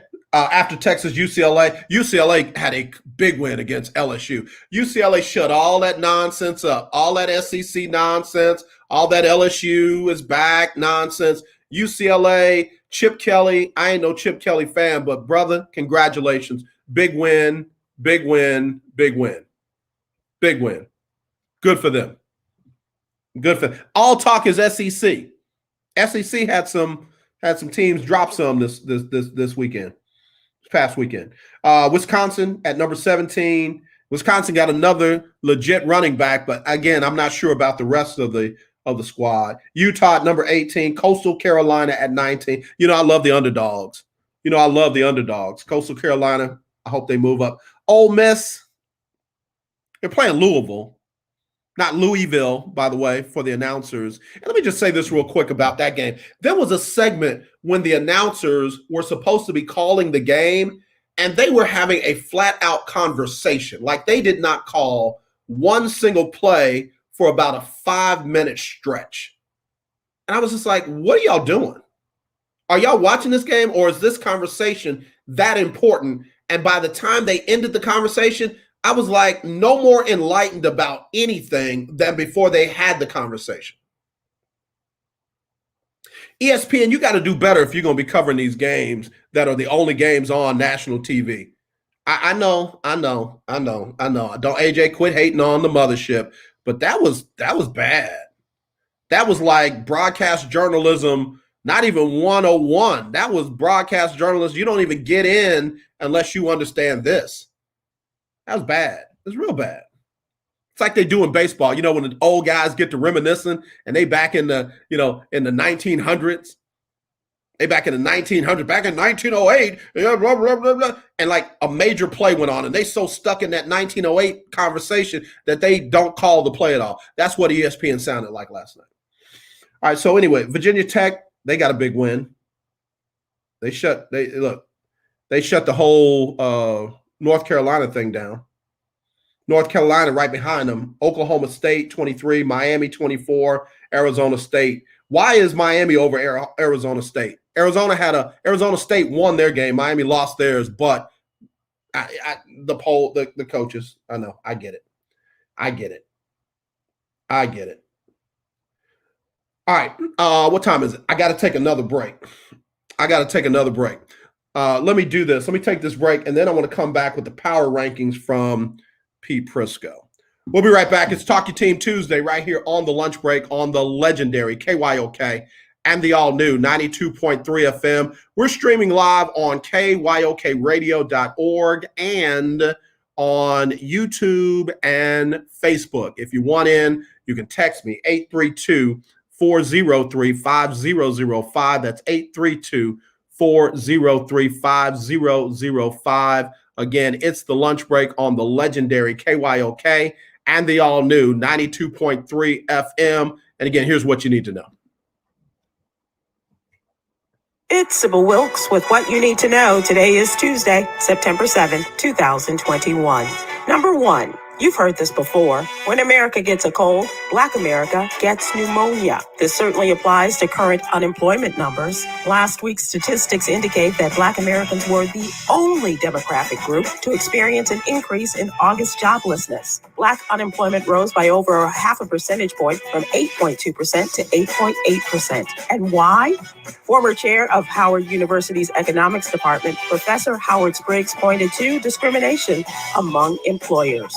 Number 2, with voting rights and women's rights under siege in Texas, the White House says it's reviewing remedies at the federal level, but that ultimately Congress must act to bolster women's and voters' rights. This statement is considered upservice to activists who want the president to consider more radical solutions like addressing the filibuster or expanding the Supreme Court. Proposed legislation aimed at protecting the reproductive rights of women and voting rights is unlikely to pass beyond the Senate without the 60 votes necessary to overcome the filibuster. Number 3, a new survey indicates that most firms are now planning on having COVID-19 vaccine mandates for their workforce. Nearly 1,000 U.S. employers employing almost 10 million workers are requiring workers to get the shot. Mandates range from requiring vaccinations for employees to access common areas such as cafeterias to requiring the shot for all employees. Number 4, over 100 years later, one of America's bravest Army battalions, the 369th Infantry Regiment, is receiving a national honor. President Joe Biden signed legislation to award the Congressional Gold Medal to the segregated World War I unit known as the Harlem Hellfighters. The Harlem Hellfighters were recognized for their bravery and outstanding service as the men were assigned to the French Army because white American soldiers refused to go into battle with Black American soldiers. Number 5, check your calendars. Christmas is 3.5 months away. And if you haven't already, it's time to make your list and check them twice, especially as you're looking at the increase in price. A surge in COVID-19 cases from the Delta variant in several Asian countries, the main producers of the computer chips used in automobiles, is shrinking supplies and causing sticker shock. Here's your daily inspiration from Yogi's Jewels. Believe in the power of love. Don't you love that?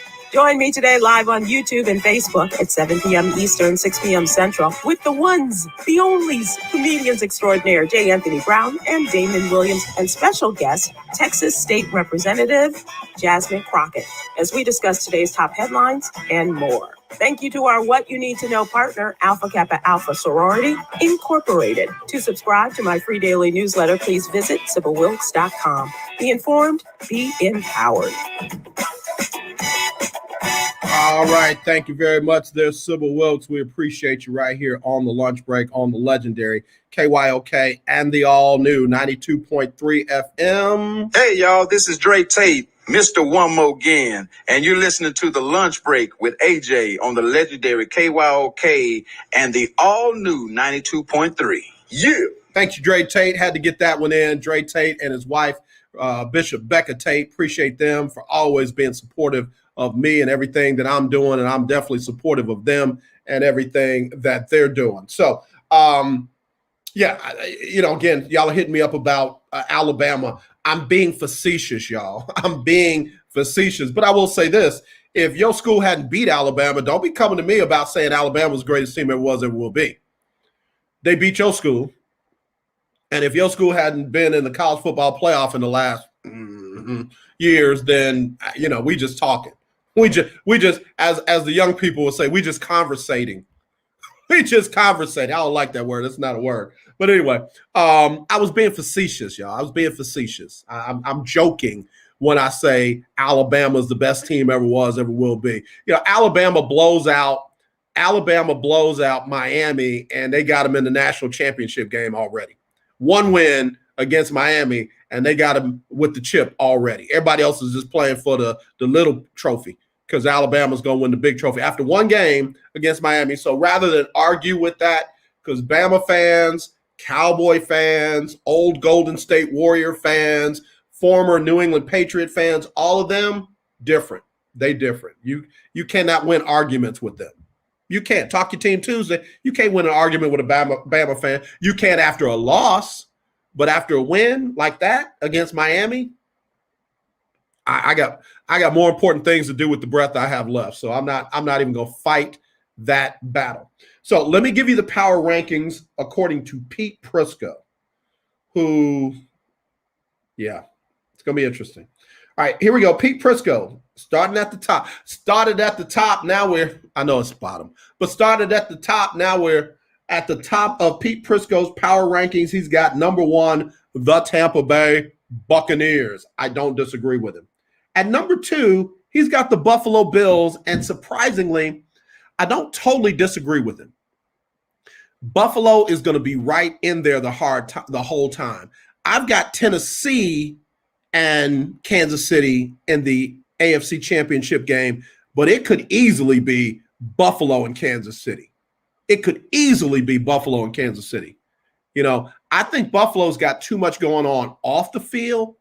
I don't think they're mature enough to handle that on the field. I think they're going to suffer some close wins and some tough losses because of that that they're not quite as seasoned yet. But I could be wrong, and I admit that. So he's got Buffalo at number 2. He's got the Chiefs at number 3. And then he's got the Green Bay Packers. Let me just say this. Green Bay is going to the Super Bowl. Aaron Rodgers is going to play his behind off, if for no other reason than to let their general manager know he could. Aaron Rodgers won the league MVP last season and just missed making it to the Super Bowl. Guess what? Aaron is going to give blood, sweat, and tears to get in the Super Bowl this year. I ain't saying they're going to win it, but I'm saying they're going to be in. So right now at number 4, I'm not mad. Again, I would go Buccaneers, Bills, Chiefs, Packers. Number 5, he's got the Browns. Very high on the Browns, is he? You got the Cleveland Browns over everybody else, not named the Buccaneers, Bills, Chiefs, Packers. You got Cleveland right there. I know Willie Gibson likes that. I know Nick Padone likes that. I know Jake Harris likes that. I know my family, that side of the family that lives in Shaker Heights. We live in Shaker Heights. I know they like that. I don't think that's what it's going to be. I'm just saying. If I'm wrong, I'll act like I had a CTE moment. If I'm wrong, I will act like I had a CTE moment. But right now, the Browns at 5 is way too high. Number 6, the 49ers. What have they done yet? So just because they got Jimmy Garoppolo and Trey Lance, all of a sudden they're going to be a lot better than they were last year? That's way too high for them. At number 7, the Ravens. Remember the team that John Breach says not going to make the playoffs? He's got them at number 7. At number 8, the Rams. Again, boy, that's putting a whole lot of faith, stock, and pressure on one Matthew Stafford. That's putting a whole lot on Matthew Stafford. We'll see. Great guy. Good quarterback. Been in a bad system for a long time. Maybe this is the fresh start that he needs. We'll see. We'll see. Talk your team Tuesday. We'll see. We'll see. At number 9, he's got the Cardinals. I don't know if the Cardinals are going to turn the corner under Cliff Kingsbury. I don't know if they will. I really believe that the only problem the Cardinals have is Cliff. I really do. And I know he's calling the plays. Remember, there have been several coaches throughout NFL history that have had to separate themselves from being the head coach and the play caller. And Cliff Kingsbury might be it. He might have to separate himself from being the head coach and the play caller. Until then,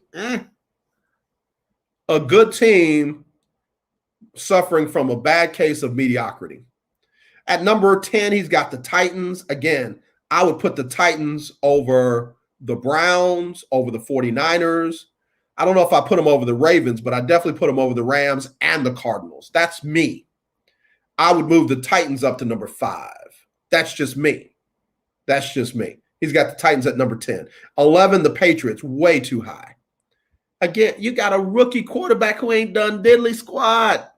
Give me 5 top quarterbacks from Alabama in the NFL. 5 top quarterbacks from Alabama in the NFL. Go. 5.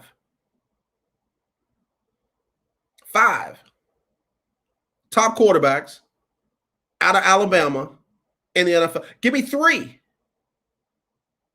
Give me 3. Give me 3 top quarterbacks out of Alabama in the NFL. Not ever. Don't give me ever, because you'll be back at Joe Namath and some other folks. Give me 3 top quarterbacks out of Alabama in the last 10 years. Give me 3. I will sit here and wait. But now all of a sudden, Mac Jones is that one.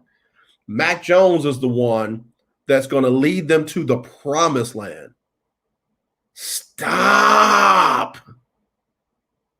I'm not saying Alabama can't produce good quarterbacks. I'm just saying they haven't. And I think that if they do, and when they do, I don't think Mac Jones is going to be it. Am I saying he's going to be trash? No, not saying that. I'm not saying that at all. I'm just saying it's a whole different ball game when it counts. So we'll see. We'll see. Got the Patriots at number 11. At number 12, the Colts, about right. Number 13, Washington. All right. Number 14, the Cowboys. Got them in the middle of the pack. 14, Cowboys. We'll leave them there for right now. Dolphins at 15. Dolphins are going to be a better team than that.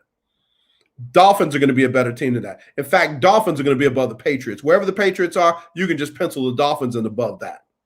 At number 16, the Vikings. Man, talk about tough offseason. Talk about a tough offseason with the Minnesota Vikings. So the Vikings could be 16. They could be 6. That's how crazy that team is. 17, the Broncos. Here's what's crazy about that.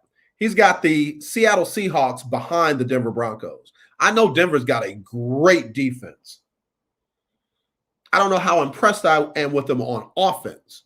But if they've got one of those kind of defenses that the offense only has to give them 2 touchdowns a game, they could be that. But people are sleeping on Seattle as if Russell Wilson is 48 years old. As if Pete Carroll forgot how to coach. Really? That's what we're doing? They might not have the Legion of Boom. They might not have the everything that they had in the past, but they still got Pete Carroll and Russell Wilson. They're going to be better than Denver. Got the Saints at 19. I'll say this about my Saints now. I'm not analyst right now. I'm just fan right now about my Saints. That's probably about right. We still don't know what Jameis is going to be. We still don't know what Thomas is going to be when he comes back. Kamara is legit, but Kamara can't do it by himself. I hope Lil Jordan Humphrey, shows what he showed in the preseason, and the other receiver, I can't remember his name, but I hope he shows what he showed in the offseason so Michael Thomas can have a chance to fully recover throughout the season and not get rushed back. So I don't know. We'll see. The Chargers, again, is Justin Herbert going to have a sophomore slump? If he does, tough year. They're without their starting running back. Yeah, they got Sony Michel from the Patriots, but again, we'll see what the Chargers will do. Steelers at 21, I think they'll be higher. Falcons at 22, about right. Bears at 23, about right. Giants at 24, might be a little high for them. Raiders at 25, about right. Eagles, I believe, will be better than 26. My biggest concern with the Eagles is not the quarterback, it's the head coach. It's the head coach. Nick Sirianni is a big question mark. I mean, dude, if you cannot articulate yourself in a press conference, how the heck do we expect that you're articulating yourself in the position rooms and on the field? I don't know. Then they got the Jaguars. That's a little high. Panthers at 28. Bengals at 29. Lions at 30. That's way too high. Jets at 31. The Jets will be better than the Lions. And then the Texans at 32. The Lions and the Texans are going to fight for the worst team in the NFL. And I feel bad for Tyrod Taylor for that, but hey, it's the way it goes. I got a few minutes before I have to take a break. Let me look at this New England schedule and see why they're so high on Mac Jones and the Patriots. All right, so they open up week 1 at home versus the Dolphins. How great would it be for Brian Flores to shut all that nonsense down before it even gets started? And oh yeah, by the way, Brian Flores was the leader of the defense. I say that because they never gave him the official title of defensive coordinator in New England before he got the head coaching job in Miami. Brian Flores and Mike Vrabel are the two assistants that have had the most success outside of Tom Brady. Mike Vrabel, number 1. Brian Flores, number 2. Hey, Adrian, Bill O'Brien, stop. Leave me alone. So I would not be surprised if Brian Flores does not come in week 1 and make all that nonsense that we're hearing about Mac Jones for naught. I would love for it to happen. All that nonsense about Mac Jones, he won the starting quarterback job. He was not given it, and it wasn't because of Cam Newton's vaccination status. It was won by Mac Jones. Okay, cool. Your job. Do something with it. Do something with it. We'll see. We will see. All right, so then week 2, they go to the Jets. He'll be all right. Week 3, they play the Saints at home. Cam Jordan, they're going to be in trouble. If nothing else, that Saints defense is going to give them a problem. And Bill Belichick better come up with a scheme for Jameis Winston's arm to be able to throw it more than 15 yards downfield, which was all Drew Brees could do. Oh, yeah, and he's got to figure out how to stop Alvin Kamara. But again, here's what I'll say about Bill Belichick defensively. He will always find a way to take something away that you didn't know you needed until you needed it. So that one, I'm not giving them to. They're going to lose to Tampa Bay week 4, October the 3rd in New England. So what's your boy there? Okay, losing the Miami game, they'll win the Jets game, losing the Saints game, losing Tampa Bay. 1-3? 1-3. At Texans, they'll win that. 2-3. Cowboys at home. Come on, Dallas. You cannot lose that. Really? I'm going to go ahead and say 2-4. Then they got the Jets, 3-4. At the Chargers, 3-5. At the Panthers, 4-5. At Cleveland, 4-6. At the Falcons, 5-6. Home versus Tennessee, 5-7. At the Bills, 5-8. At the Colts, 5-9. Home versus the Bills, 5-10. Versus the Jacksonville Jaguars, 6-10. And at Miami, 6-11, unless Miami doesn't need that game for anything. What more can I tell you? What else do you need to hear about New England? Overrated. Okay, Cleveland game in New England. So what? They don't lose it. If Cleveland loses in New England, Willie, you and me got to talk. You and me got to have a big brother, little brother conversation.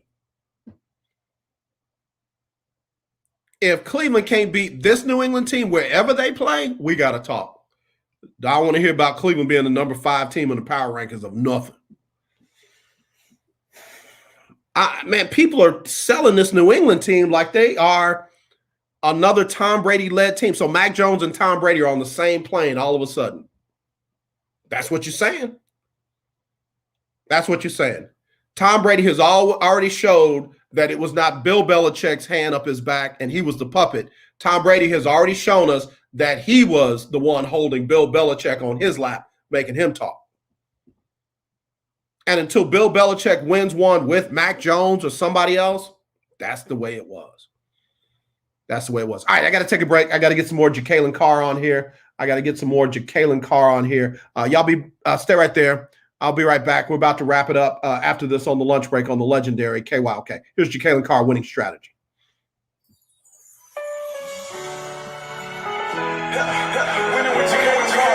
I am Jacalyn Carr, and here is your winning strategy.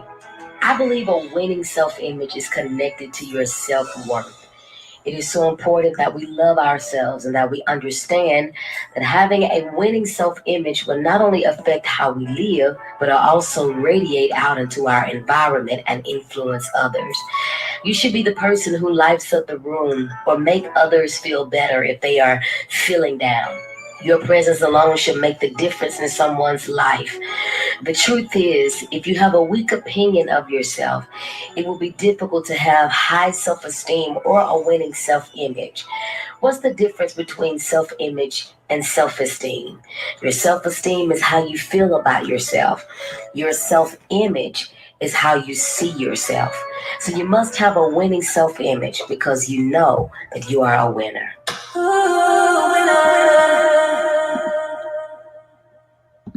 This is G Solo with Houston Energy, dropping in the KYOK lunch break. Thank you, G Solo. Big drop there. G Solo, professional football player on the women's side. Appreciate her. Can't wait to get back out there with the Houston Energy and check them out as they get started again. G Solo and them, great team, great person. All right, let me get back to this. Here's the stuff I don't like right here. Former New England Patriots linebacker said that Mac Jones was teaching Cam Newton the playbook. Rob Ninkovich, no surprise there, said that Jones was helping Newton learn the offense throughout points of the summer. And here was his definitive statement. Listen to the statement. From everything that I understand now, Mac was basically helping Cam learn the playbook. So in other words, what you're saying is you don't know it to be true, but you heard that it was true, and from everything that you heard, that was the case. So from everything I've heard and understand now, Santa Claus really ain't real. From everything I heard and understand now, the Easter Bunny really ain't real. Man, let me just say something real quick. Talk Your Team Tuesday. New England has fallen for me from one of my teams that I can respect and appreciate Bill Belichick, I'll always give him love as the best head coach in football. And I'm always going to be a fan of Josh McDaniels because he has done what most folks couldn't do. But I can't stand dudes like that, Ninkovich. If Cam Newton wasn't the dude, then Cam Newton wasn't the dude. He's gone. He's not your problem. He's not your issue. You don't have to say another word about him and leave it at that.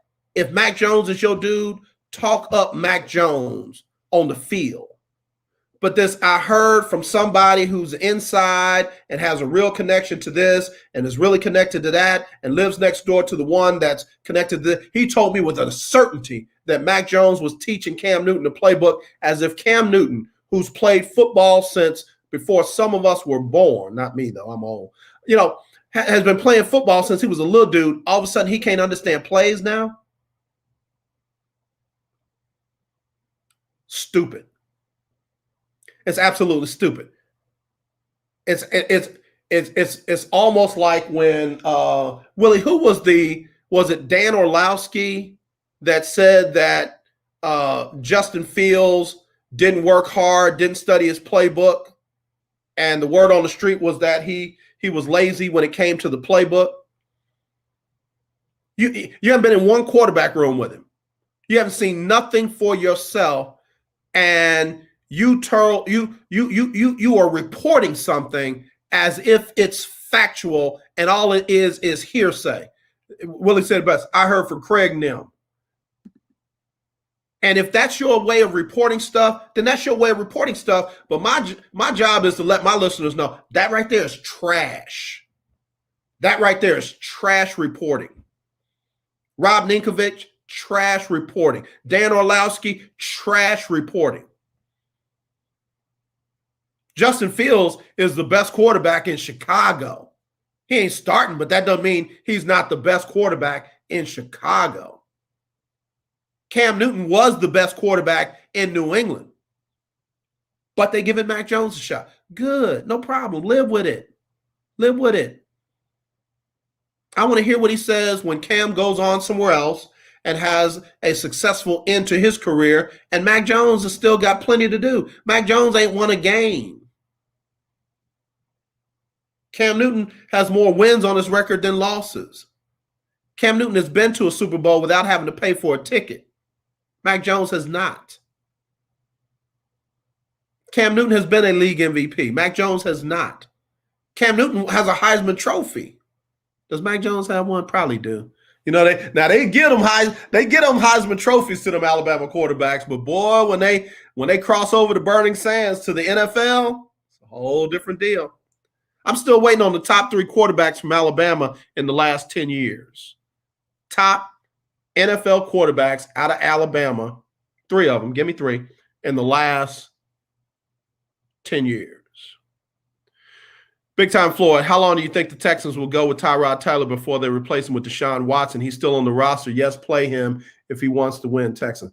Literally, seriously, man, all joking aside, I'm really thinking Deshaun is not going to play this year for the Texans at all. They're going to have him inactive for week 1, so he won't even be a backup quarterback. He's inactive. They're going to have him inactive for week 2. I really don't think that if he remains a Texan, that the Texans are going to put him on the field. Now, if he goes somewhere else with a different head coach, rogue owner, they might put him out there because Deshaun is not going to be deposed until late February after the season is over. So technically, according to the commissioner, Deshaun is allowed to play. According to the commissioner, Deshaun is allowed to play.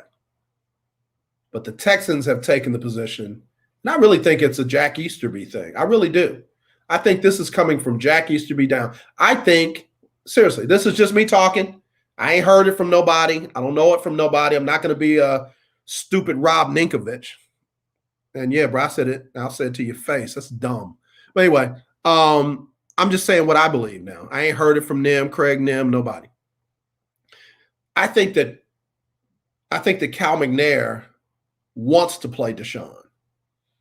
And if he could get these simple words from Deshaun, hey, Cal, I'll play. I'll go ahead and be here for a little while longer. I believe Cal McNair would move heaven and earth to get Deshaun as the starting quarterback. I believe he would lobby the league. Don't suspend him yet. But Mr. Jack, we are the world Easterby, the Pope of the Texans. I believe he's in Cal's ear saying, y'all, that ain't a good look. Don't put him out. We have no reason to put him out there. We don't want the backlash. We don't want the negative publicity. He doesn't want to be here. He hadn't changed his mind.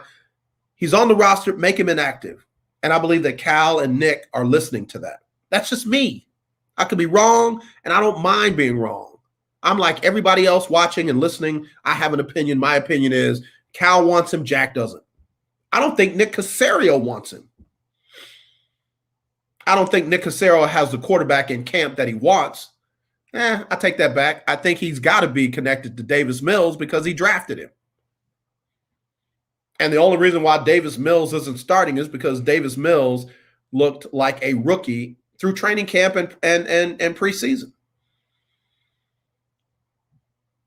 But best believe if Tyrod Taylor goes down, Davis Mills will instantly be the starter, and they'll just rock with him for whatever wins and losses they can get. But as far as Deshaun goes, I think it's a 2-3 vote. I'm sorry, 2-1. 2-1 vote. Two people being Nick and Jack, one being Cal McNair. Just my 2 cents. Just my 2 cents. All right, y'all, I got to get ready to wrap it up. Again, congratulations, Jackson State. Congratulations. Y'all did what I didn't think y'all could do. They beat FAMU in the, what was it called? In the Orange Blossom Classic. And the final score was 7-6. So, you know, I don't want everybody busting it up like, oh yeah, FAMU is trash. Jackson State is the team to beat. 7-6. It was two heavyweights in the division getting it in. But let me give you some more SWAC scores from week 1 on Saturday. Alabama State beat one of my favorite colleges, Miles College. We stay up late, but we graduate. Final score there was 14-13. Southern program director, your alma mater had a tough one. They lost to Troy 55-0. I'm sorry, 55-3. Y'all did get a field goal. My bad. I ain't mean to steal your 3 points. And then Arkansas Pine Bluff picked up where they left off. The runners up in the SWAC last year, they beat Lane College 34-16. Alabama A&M showing that they are still the school to beat in the SWAC. They beat the school to beat in the MEAC 42-41. Prairie View, as you know, beat Texas Southern 40-17. UTEP beat Bethune-Cookman, which might be better than a lot of people thought they were, 38-28. And then, of course, Jackson State beat FAMU 7-6, and Grambling beat Tennessee State in the Hall of Fame Classic 16-10. So there you go. All right. Let me get Sybil Wilkes back on for our final What You Need to Know, and then we'll wrap it up right after this on the lunch break on the legendary KYOK and the all-new 92.3 FM. Don't forget, if you want to participate in the lunch break weekly, Keeping Up with the Joneses Challenge, you need to get me your picks by Thursday. Be right back. It's Sybil Wilkes with What You Need to Know. Today is Tuesday, September 7, 2021. Number 1, you've heard this before. When America gets a cold, Black America gets pneumonia. This certainly applies to current unemployment numbers. Last week's statistics indicate that Black Americans were the only demographic group to experience an increase in August joblessness. Black unemployment rose by over a half a percentage point from 8.2% to 8.8%. And why? Former chair of Howard University's economics department, Professor Howard Spriggs, pointed to discrimination among employers. Number 2, with voting rights and women's rights under siege in Texas, the White House says it's reviewing remedies at the federal level, but that ultimately Congress must act to bolster women's and voters' rights. This statement is considered upservice to activists who want the president to consider more radical solutions like addressing the filibuster or expanding the Supreme Court. Proposed legislation aimed at protecting the reproductive rights of women and voting rights is unlikely to pass beyond the Senate without the 60 votes necessary to overcome the filibuster. Number 3, a new survey indicates that most firms are now planning on having COVID-19 vaccine mandates for their workforce. Nearly 1,000 U.S. employers employing almost 10 million workers are requiring workers to get the shot. Mandates range from requiring vaccinations for employees to access common areas such as cafeterias to requiring the shot for all employees. Number 4, over 100 years later, one of America's bravest Army battalions, the 369th Infantry Regiment, is receiving a national honor. President Joe Biden signed legislation to award the Congressional Gold Medal to the segregated World War I unit known as the Harlem Hellfighters. The Harlem Hellfighters were recognized for their bravery and outstanding service as the men were assigned to the French Army because white American soldiers refused to go into battle with Black American soldiers. Number 5, check your calendars. Christmas is 3.5 months away. And if you haven't already, it's time to make your list and check them twice, especially as you're looking at the increase in price. A surge in COVID-19 cases from the Delta variant in several Asian countries, the main producers of the computer chips used in automobiles, is shrinking supplies and causing sticker shock. Here's your daily inspiration from Yogi's Jewels. Believe in the power of love. Don't you love that? Join me today live on YouTube and Facebook at 7 p.m. Eastern, 6 p.m. Central with the ones, the onlys, comedians extraordinaire J. Anthony Brown and Damon Williams, and special guest, Texas State Representative Jasmine Crockett, as we discuss today's top headlines and more. Thank you to our What You Need to Know partner, Alpha Kappa Alpha Sorority Incorporated. To subscribe to my free daily newsletter, please visit SybilWilkes.com. Be informed, be empowered. All right. Thank you very much. There's Sybil Wilkes with What You Need to Know today. All right. Let me get ready to wrap this up. Before I do, let me go ahead and hit the birthdays one more time. Got to say happy birthday again to Overseer Barry. She's celebrating her birthday today, 58 years old, looking like she's 28. Overseer, no disrespect, Overseer Barry, and definitely no disrespect, Pastor Barry. Monty Hawkins celebrating her birthday along with Barbara Piles. Christine Parker is celebrating her birthday with Sheila Campbell, and Christine Willie is celebrating her birthday with Daryl Cage and Latricia Williams. And then we got to go back and say happy birthday to the founder of the Cincinnati Bengals and coach of the Cleveland Browns, talking about Paul Brown, born in 1908, passed away in 1991. Brianna Scurry, one of the first Black goaltenders in women's national soccer. She was born on this day in Minneapolis, Minnesota. I love Brianna. She was definitely one of those good goalkeepers. And then Kevin Love, the dude who don't get enough love but should, is celebrating his birthday today. Kevin Love, man, a lot of folks got comments about where he should or shouldn't be. Let's get Usher on to sing happy birthday. Oh, go shout it. It's your birthday. Ooh, it's your birthday. Go shout it. It's your birthday. Today's your day. Happy birthday to you. Happy birthday to everybody who celebrated birthdays today and yesterday while it was a holiday. And for those who celebrated birthdays over the weekend, hope you had a great, great, great birthday celebration. All right, real quick, Keith Hennick asked a question. Cam Newton going to Denver, was that a legit report? From everything that I've checked into, I don't have anything that confirms that. Excuse me. I do know that they have an interest in Cam, bringing him into that quarterback room. Of course, they've got Drew Lock, they've got Teddy Bridgewater, but bringing Cam Newton into that room. Now, keep your eyes on this one, though. This one, I think, has a little more smoke behind it, and that's Cam Newton to the Atlanta Falcons. Keep an eye on that one. Cam Newton to the Atlanta Falcons. I was listening to 103.7 The Game. That's the station that our brother David Grubb is on, Crunch Time with David Grubb from 4 to 6. You can stream it on 103.7 The Game.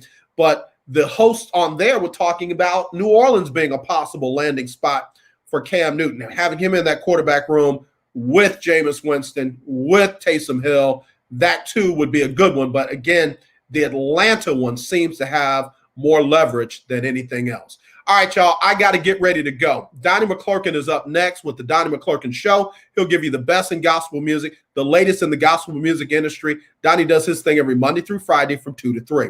In the morning, you got Erica Campbell and Griff, Get Up Mornings. It's a great show. Then, of course, you've got me back for Winning Wednesday, and we'll have a special edition of the HBCU Stroll with me and Coach Johnny Cole. That will be at 1:20 tomorrow. As always, not this. Let's do this. I love you. There's nothing you can do about it. Wear your mask where you're supposed to. Wash your hands like you're supposed to. And when you see that racism or bullying, kill it. Not the person or the people, but the racism and the bullying. Don't laugh about it. Don't be quiet about it. And don't pass it along. Let's put an end to it. All right, y'all. Love y'all. Thank y'all for putting up with me today. We'll talk to you tomorrow for Winning Wednesday right here on the legendary KYOK.